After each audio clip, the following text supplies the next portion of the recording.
Kita bersyukur kepada Tuhan oleh karena berkat yang luar biasa yang telah diberikan bagi kita di sepanjang hari. Di bawah saatnya kita kembali menggunakan waktu yang diberikan oleh Tuhan untuk belajar firman. Mari kita memohon tuntunan Tuhan ketika kita akan baca firman. Mari kita berdoa bersama-sama. Bapa di surga, Allah yang penuh kasih, kami membutuhkan kuasa Roh Kudus ketika kami akan membuka firman, membaca dan mempelajari. Tuntun kami Bapa dan kuasai kami sehingga kami mendapatkan berkat. Dalam nama Yesus Kristus kami berdoa dan mengucap syukur. Amin. Bapak Ibu saudaraku yang diberkati oleh Tuhan, kita akan belajar firman Tuhan. Bila Yesus datang untuk Anda dan saya. Di dalam kehidupan kita ada banyak sekali pergumulan, problem, tantangan yang kita hadapi.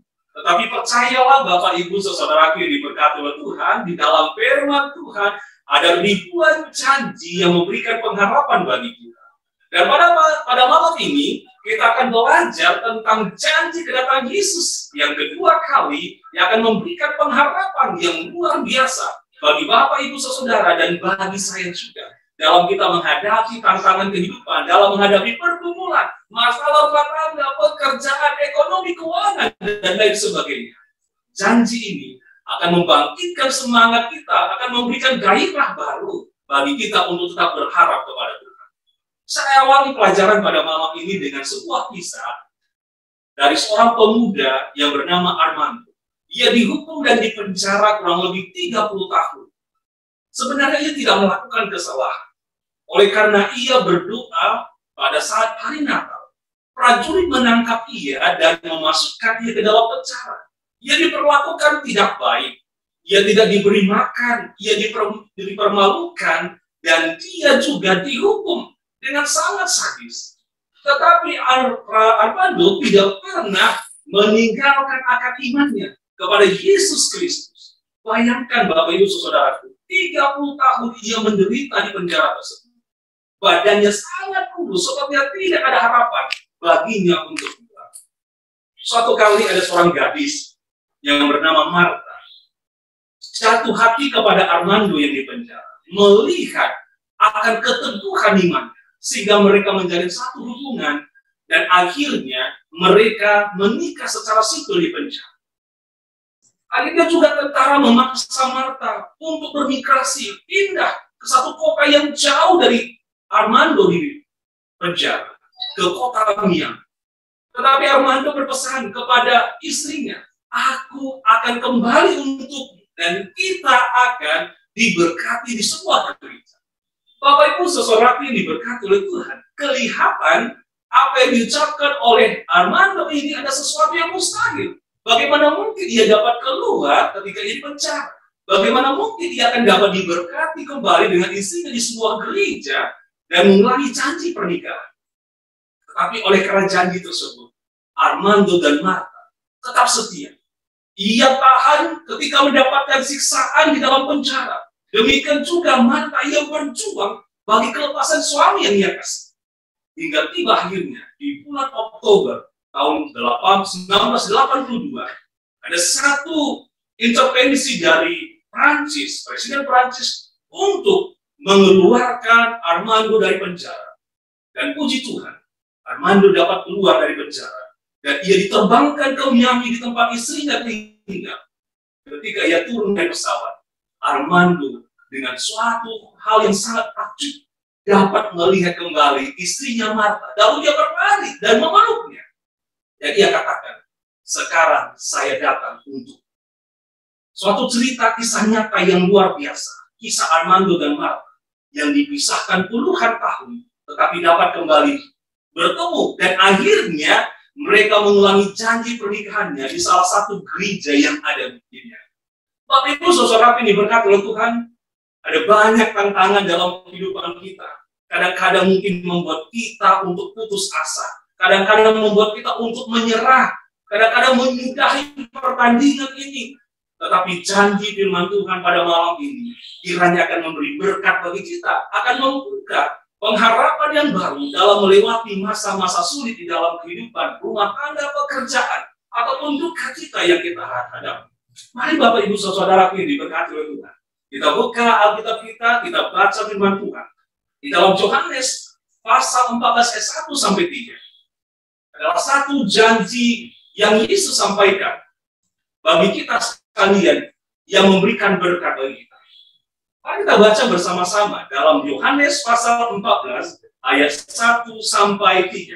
Firman Tuhan mengatakan, janganlah gelisah hatimu. Percayalah kepada Allah, percaya juga kepada Allah. Di rumah Bapakku banyak tempat tinggal. Jika tidak demikian, tentu aku mengatakannya kepadamu.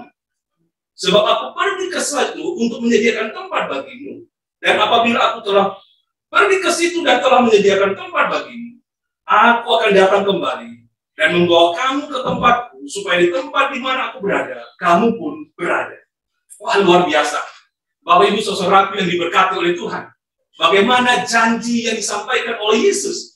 Janganlah gelisah hatimu. Bapak Ibu saudaraku yang diberkati oleh Tuhan. Orang tua yang dikasihi oleh Tuhan maupun orang muda. Apa yang menyebabkan kegelisahan di dalam hati kita masing-masing? Apakah masalah pekerjaan, masalah ekonomi, masalah rumah tangga, atau mungkin duka cita yang kita hadapi?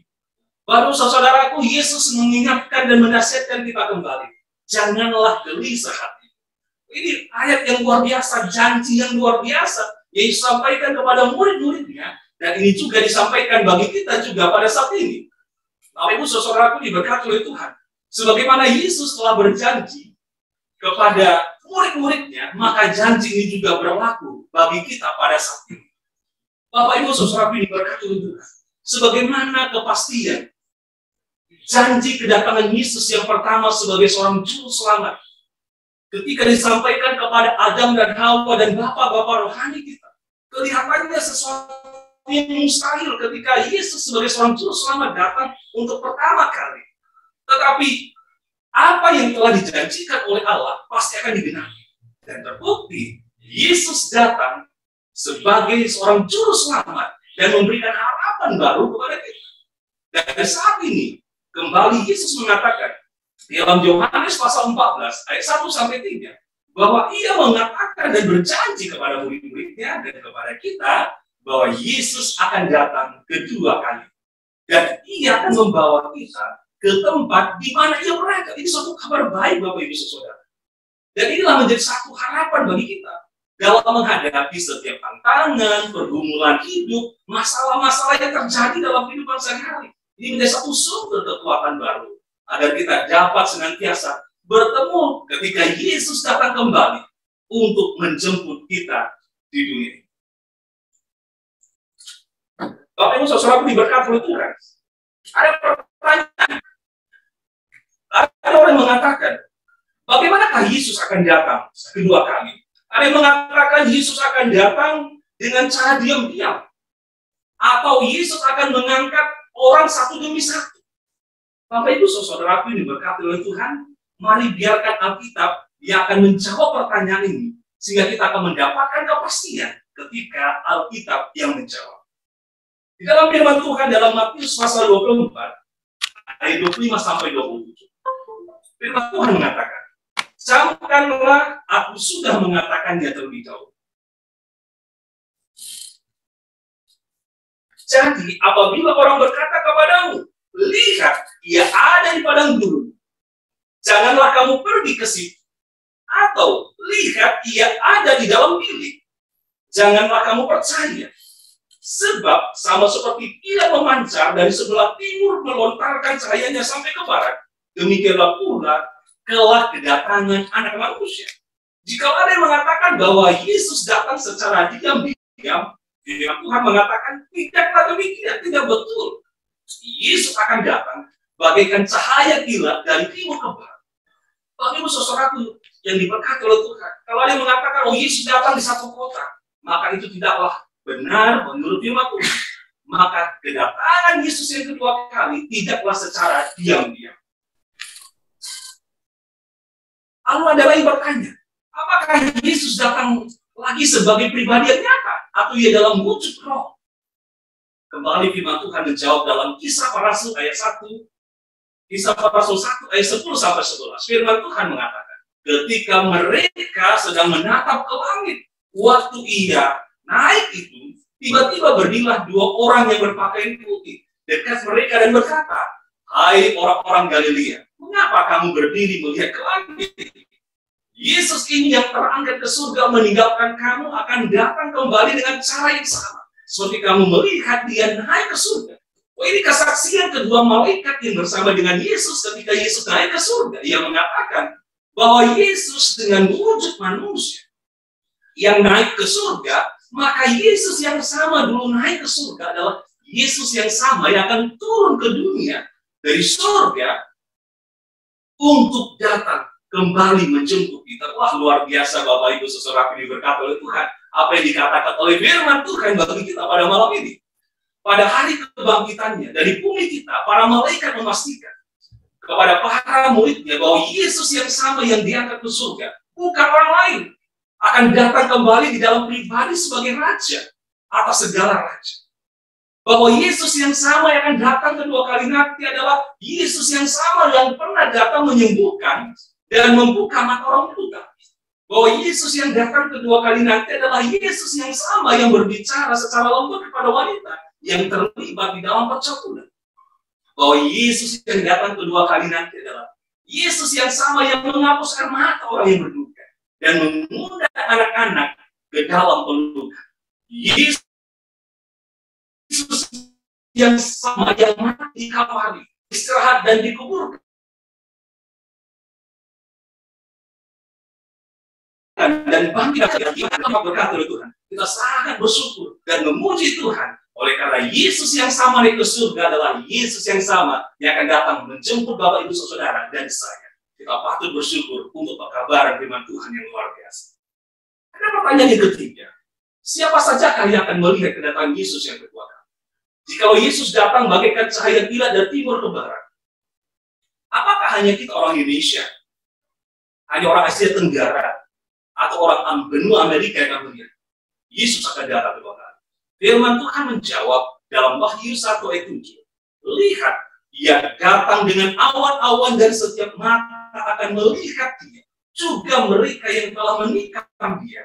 Dan semua bangsa di bumi akan meratap Dia. Ya, amin.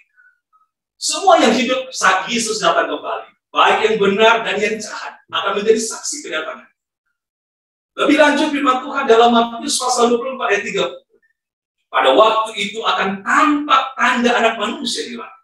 Dan semua bangsa di bumi akan meratap dan mereka akan melihat anak manusia itu datang dari awan-awan di langit. Dan dengan segala kuasa dan kemuliaan, setiap orang yang hidup di bumi akan melihat Yesus datang kembali. Ini seperti menarik Bapak Ibu Saudara. Ketika Yesus datang kedua kali, setiap orang yang hidup yang ada di bumi ini akan melihat kedatangan Yesus yang kedua kali. Adalah satu kerinduan kita. Jika Tuhan berkenan, kita adalah orang-orang yang akan hidup ketika Yesus. Tapi jika Tuhan punya rencana yang lain, mungkin generasi kita adalah orang-orang yang akan melihat kedatangan Yesus yang kedua kali yang penuh dengan luar biasa. Pertanyaan yang keempat, siapa yang akan menemani Yesus pada saat Dia datang?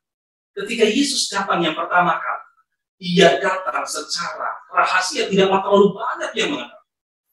Hanya Maria dan Yusuf, para gembala, dan orang-orang yang datang jauh untuk melihat Yesus. Tapi untuk kedatangan Yesus yang kedua kali, siapakah yang akan menemani Yesus? Firman Tuhan berkata di dalam Matius pasal 25-30, apabila anak manusia datang dalam kemuliaannya dan semua malaikat bersama-sama dengan Dia, maka Ia akan bersemayam di atas tahta kemuliaannya. Firman Tuhan katakan bahwa Yesus akan datang dengan segenap malaikat surga. Wah, luar biasa. Kita akan melihat Yesus datang ultim dengan seluruh warga negara surga, para malaikat untuk datang ke dunia menjemput Bapak Ibu Saudara dan saya. Merupakan satu kebahagiaan dan sukacita yang luar biasa ketika Yesus menaruh perhatian penuh ketika Ia datang mau menjemput Bapak Ibu dan Saudara. Dapatkah kita meramalkan secara tepat waktu kedatangan Yesus? Karena ada banyak orang yang berusaha menentukan tanggal tahun kedatangan Yesus yang kedua kali. Bapak Ibu Saudara diberkati oleh Tuhan. Apa yang dikatakan oleh Yesus di dalam Matius pasal 24 ayat 36 sampai 44. Firman Tuhan mengatakan, tetapi tentang hari dan saat itu, tak seorang pun yang tahu. Malaikat-malaikat di surga tidak, anak pun tidak, hanya Bapa sendiri. Sebab itu, hendaklah kamu juga siap sedia, karena anak manusia datang pada saat yang tidak tahu. Luar biasa. Pernyataan Yesus yang akan datang kedua kali. Ia menekankan kepada orang-orang percaya, pada murid-murid dan pengikutnya, termasuk Bapak Ibu Saudara dan saya, bahwa kita adalah orang-orang yang tidak tahu pastinya tanggal, bulan, dari tahun datang Yesus yang kedua kali. Ini suatu rahasia. Dan Allah Bapa mengetahuinya. Dan tugas kita yang disampaikan oleh Yesus bukanlah menentukan tanggal, bukan mengira-ngira waktunya, tapi tugas yang disampaikan bagi kita adalah bersiap sedia kapan saja ketika Yesus datang kedua kali. Setiap orang akan melihat Yesus yang mulia tiba, tetapi banyak yang tidak akan siap untuk itu. Apakah Anda, Bapak Ibu Saudara, siap untuk Yesus datang kedua kali? Saya yakin di dalam iman, Bapak Ibu Saudara sekalian yang menyaksikan program ini akan mengatakan, kami siap untuk datang Yesus yang kedua kali. Haleluya. Pekabaran yang luar biasa. Lalu apakah yang Yesus akan lakukan saat dia datang kembali? Bapak Ibu Saudara ini diberkati oleh Tuhan. Yesus akan mengumpulkan semua orang-orang pilihan, orang-orang yang telah diselamatkan. Inilah yang Yesus akan lakukan ketika ia datang kedua kali nanti. Firman Tuhan mengatakan dalam Matius pasal 24-31. Dan dia akan menyuruh keluar malaikat-malaikatnya dengan meniup sangkakala yang dahsyat bunyinya, dan mereka akan mengumpulkan orang-orang pilihannya dari tempat penjuru dunia, dari ujung langit yang satu ke ujung langit yang lain. Bapak Ibu Saudara diberkati oleh Tuhan. Inilah yang menjadi doa dan harapan kita. Bapak Ibu Saudara, orang tua kami dan orang-orang muda yang menyaksikan program ini, merupakan satu doa dan harapan kita. Kiranya kita adalah orang-orang yang akan dikumpulkan oleh Yesus ketika ia datang kedua kali. Jika Anda telah mengizinkan Yesus menyiapkan Anda dalam hidup dan hati, Anda dapat menyambut dia dengan sukacita sebagai juru selamat. Ini adalah bagian dari orang yang dikumpulkan. Mari, dan Yesus masuk ke dalam kehidupan kita, menjadikan dia sebagai Tuhan dan juru selamat kita. Adalah sesuatu yang mustahil kita dapat dikumpulkan jikalau kita tidak menerima ia sebagai Tuhan dan juru selamat pribadi kita. Lalu yang kedua yang Yesus lakukan ketika datang kedua kali, Bapak Ibu Saudara ini diberkati oleh Tuhan, Yesus akan membangkitkan orang-orang benar yang mati. Mungkin kita mengalami kegelisahan karena berpisah dengan orang-orang yang kita kasih, dengan pasangan kita, dengan orang tua kita, dengan anak-anak, sahabat, teman-teman kita. Ada duka yang mendalam. Tetapi janji penghiburan yang Tuhan berikan ketika Yesus datang kedua kali, firman-Nya mengatakan dalam 1 Tesalonika 4:16, sebab pada waktu tanda diberi, yaitu pada waktu penghulu malaikat berseru dan sangkakala Allah berbunyi, maka Tuhan sendiri akan turun dari surga, dan mereka yang mati dalam Kristus akan lebih dahulu bangkit. Bukankah ini merupakan satu kabar baik yang patut kita syukuri dan kita memuji Tuhan? Oleh karena ada satu kesempatan istimewa yang Tuhan akan berikan bagi kita. Kita dapat kembali bertemu dengan orang-orang yang kita kasihi, dan bertemu dengan para sahabat, tetangga, dan teman kita. Oleh datang Yesus yang kedua kali akan membangkitkan orang-orang percaya yang telah diizinkan istirahat. Yesus turun dari surga dengan sebuah seruan, suaranya yang terdengar di seluruh dunia. Suara itu membuka peti mati di setiap kuburan dan membangkitkan jutaan orang yang telah menerima Yesus pada zaman. Betapa itu akan menjadi hari yang sangat menyenangkan. Suatu hal yang luar biasa yang Yesus janjikan, dan kita pasti akan menikmati kebahagiaan ketika bertemu kembali dengan orang-orang yang kita. Yang ketiga, yang Yesus akan lakukan ketika dia datang kedua kali adalah Yesus akan mengubahkan semua yang benar, orang benar pada saat kedatangannya. Bukan saja orang yang benar yang mati, juga orang benar yang masih hidup, Yesus juga ubahkan. Firman Tuhan dalam Tesalonika 4:17. Sesudah itu, kita yang hidup yang masih tinggal akan diangkat bersama-sama dengan mereka dalam awan menyongsong Tuhan di angkasa. Demikianlah kita akan hidup selama-lamanya bersama-sama dengan suatu hal yang luar biasa. Ada yang berpikir, saya kelihatan kok tidak sempurna. Sama baiknya Bapak Ibu Saudara yang berkata, kita akan diubahkan dengan tubuh yang sempurna. Kita akan mengenakan sesuatu tubuh yang berbeda dengan sekarang. Tidak mengenakan lagi tubuh yang dapat binasa. Itulah kabar baik dari janji firman Tuhan yang kita dapat imani, yang akan membawa sukacita dan pengharapan bagi kita untuk tetap bertahan dan mengharapkan kedatangan Yesus yang kedua kali. Untuk menyiapkan kita kepada keabadian. Kristus mengubah tubuh panah yang dapat mati menjadi tubuh abadi yang indah. Yang keempat, Yesus akan membawa semua orang benar ke surga.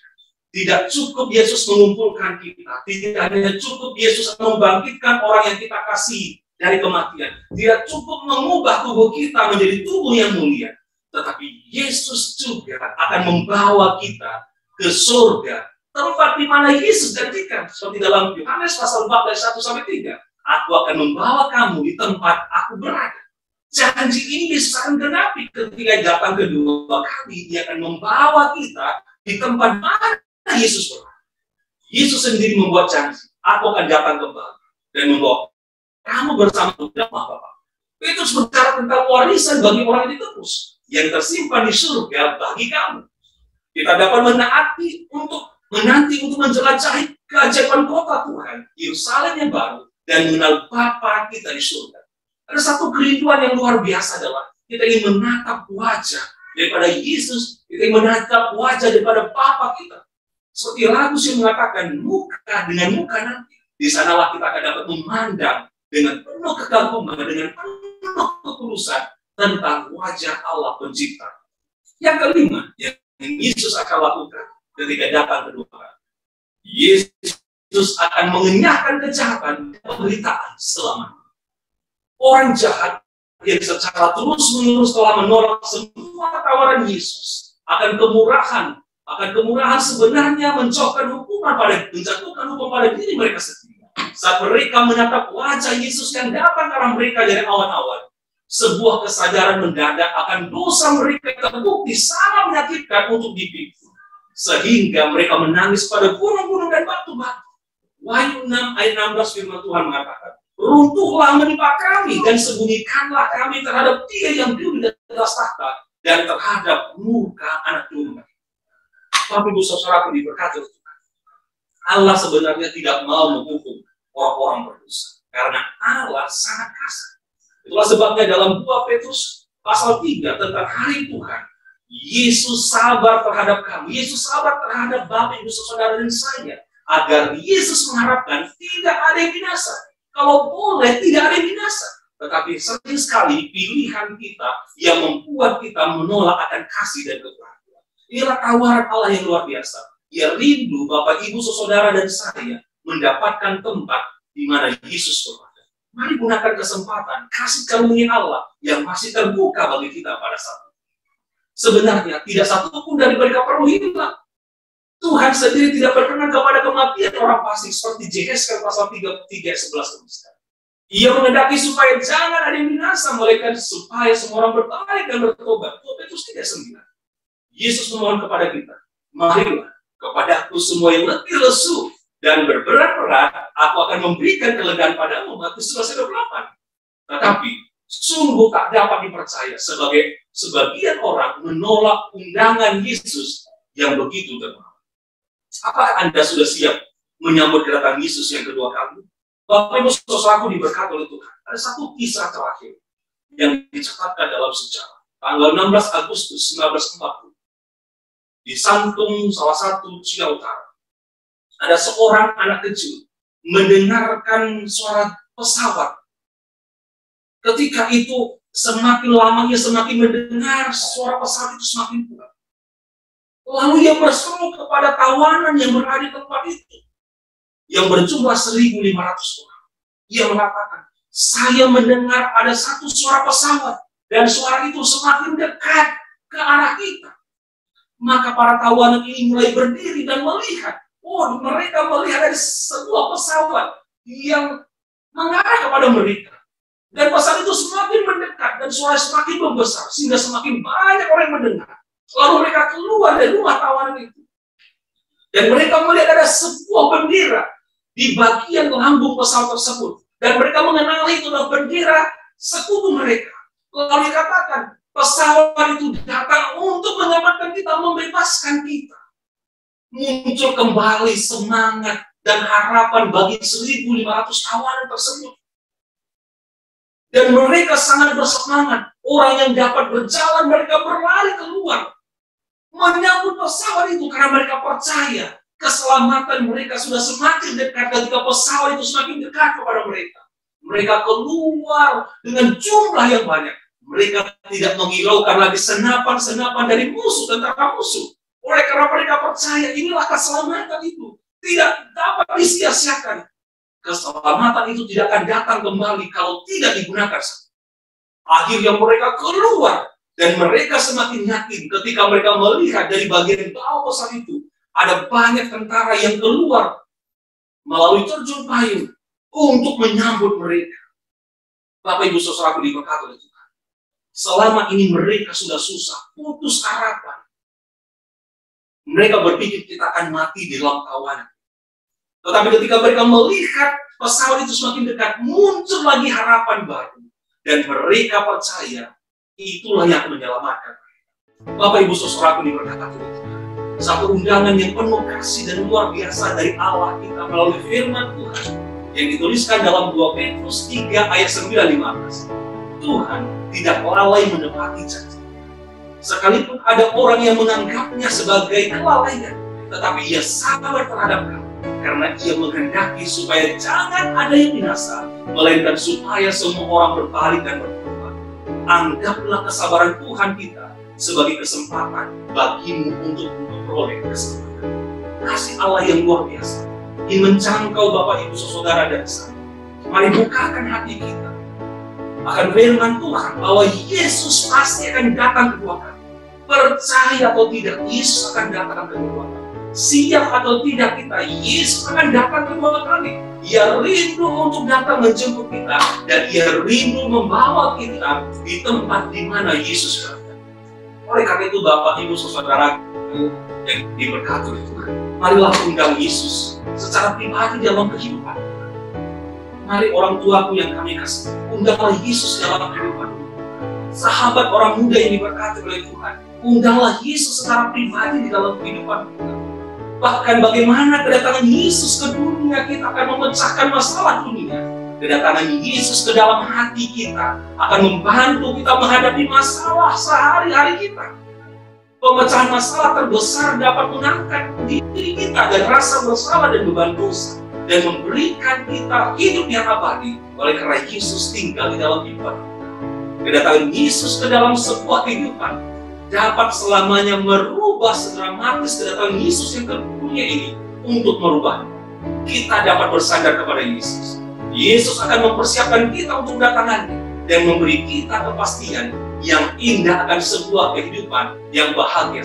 Saya mengundang Bapak Ibu Saudara, sahabat-sahabat orang muda, mari katakan di dalam iman kepada Yesus, saya siap untuk datang Yesus. Mari ulangi di dalam doa kita Bapak Ibu Saudara, saya siap untuk kedatangan Yesus yang kedua kali. Tuhan Yesus memberkati kita. Mari kita berdoa. Terpujilah Engkau Allah Tuhan, Allah yang memberikan janji pengharapan bagi kita, dan Allah yang mengetahui pergumulan kami. Kami bersyukur firman Tuhan menjadi satu sumber kekuatan di mana janji-janji Allah dinyatakan. Secara khusus janji kedatangan Yesus yang kedua kali. Biarlah dengan ungkapan Roh Kudus kami dapat mengerti, memahami, dan iman kami dapat bertahan menantikan Yesus yang kedua kali dan tetap setia. Berkati seluruh pemirsa yang menyaksikan program, diberkati di dalam pekerjaan, diberkati di dalam rumah tangga, diberkati di dalam pelayanan, dan diberkati dalam pekerjaan yang Tuhan percayakan.